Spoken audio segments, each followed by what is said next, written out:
maju, sukses, bersinar.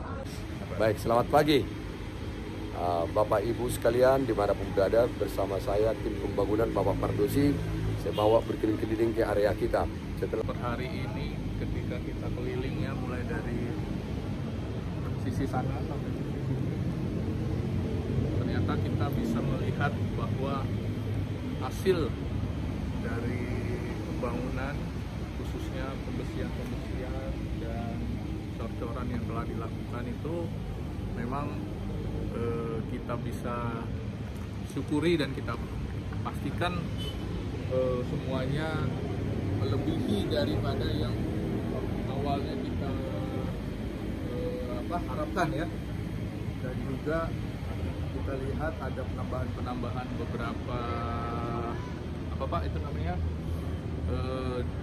struktur ya, yang ujung sana kita nanti bisa sebagai penopang yang lebih kuat lagi. Dan juga saya lihat kalau kita datang ke sini, kita lihat lantai 2 itu coknya itu nanti akan tinggi ya. Saya lihat sendiri dibandingkan dengan yang gereja kita yang sebelumnya itu cukup tinggi. Jadi nanti lantai juga ada kenaikan sedikit. Nah, itu update yang per hari ini yang saya lihat tadi berkeliling dari sisi sana sampai sisi sini. Luar biasa, kita doakan supaya kedepannya lebih baik lagi dan lancar semua pekerjaan. Terima kasih, Tuhan berkati. Ya kan? Jadi kalau berdiri satu kali ya dia terpaksa langsung angkat. Terima kasih Pak. Tunggu dari tadi itu Pak. Ini kebiasaan-kebiasaan giroskop dalam diri kita. Giroskop itu adalah sesuatu yang automatically bisa kita lakukan tanpa diperintah. Sama dengan membawa mobil atau motor. Belok kiri gimana nih? Waktu pertama belajar kan? Belok kiri. Tapi kalau sekarang sambil ngobrol-ngobrol, sambil telepon, bisa itu dengan mudah kita. Itulah namanya giroskop. Seberapa banyak giroskop yang kita create dalam diri kita, inilah mau menempatkan kita di mana pun berada. Jadi, ya kan? Ada orang belum ada alasan pun diciptakan alasan untuk tidak melakukan misinya, ya kan? Tetapi masalahnya adalah pertanyaannya, kenapa orang sampai mau melakukan misi? Ini dia. Satu kali dikatakan ada satu ilustrasi, seekor kuda diberikan tugas untuk mengangkut barang-barang. Dan di sisi yang lain ada seekor lagi kuda yang lain yang hanya penggembira. Ini sama-sama kuda ini. Jadi yang punya ini selalu bawa ini ke pasar untuk mengangkut bahan-bahan pertanian yang mereka miliki. Yang kuda yang satu, dia ini hanya jalan aja, ya hanya hiasan aja dibuat ini, desain sayang, hewan peliharaan. Bapak Ibu tahu apa yang terjadi?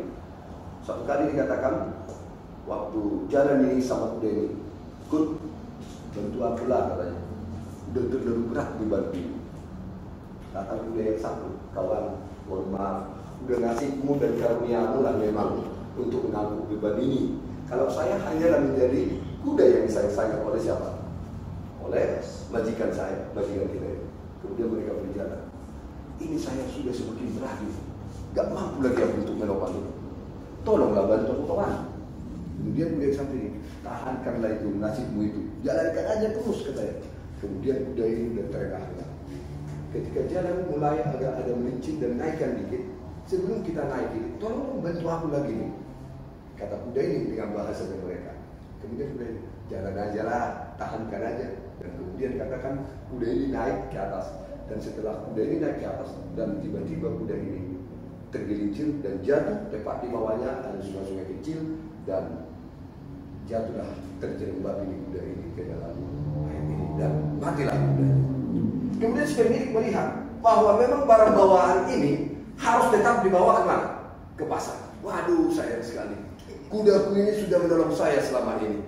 Tetapi saya hari ini harus kehilangan kuda terbaik saya yang membantu saya mengangkut barang-barang ini ke pasar. Kemudian dia coba angkat, karena kuda yang satu, kuda kesayangan. Dia pikir kuda kesayangan ini gak mungkin ini mau angkut ini. Tapi dia coba angkut ini, barang-barang ini, karena udah basah dia ke mana namanya, ke air ini. Aduh, gak bisa diangkat oleh pemilik. Kemudian dia bilang, sinilah kamu kuda katanya, sayangan itu. ditaruhlah katanya apa? Barang-barang yang sudah basah ini dan 2 kali berat ini ditaruh ke atas apa? Kuda yang saya ikuti. Dan kemudian kuda yang satunya dilihat lagi yang tinggal ini, yang kuda mati. Ini kedorong aku selama ini. Kalau kubiarkan di sini, ini juga kan merusak jalanan.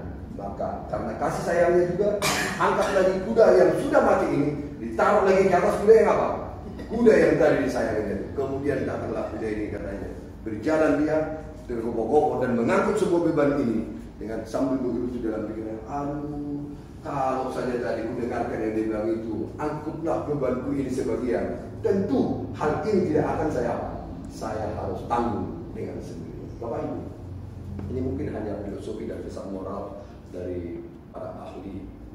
Kalau saja kita sensitif di dalam membaca bahkan apa yang belum disampaikan, mengambil beban itu, maka dikatakan kita akan bisa menjadi orang di atas rata-rata.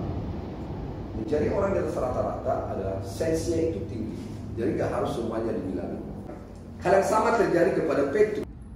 Dalam keterbatasan pun kita nggak ngerti ya, orang itu selalu melihat kita apa ya, kadang-kadang lucu gitu ya. Jadi saya bertanya dalam hati tadi waktu jalan ke sini, kenapa ya dalam keadaan susah pun Tuhan masih selalu, kalau saya nggak punya apa-apa juga.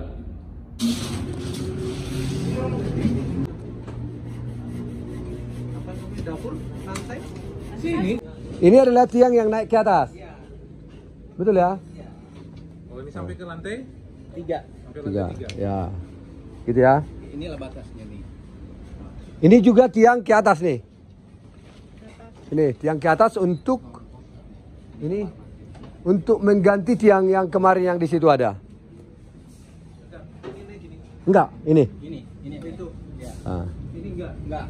Tapi ini naik, ini naik. Ini naik. Ini yang Ah. Luar biasa, tiang-tiang cukup kokoh ini, sepertinya bisa menopang untuk sampai lantai 3 seperti yang ini, makan melebihi ya, melebihi. Jadi lebih dari cukup lah untuk kita bisa percepat ini proses pembangunan semuanya. Sukseskan pembangunan 100 hari Gereja Advent Tanjung Barat melalui penjualan produk-produk pembangunan. Maju, sukses, bersinar. Pak Ketua. Maju, sukses, bersinar.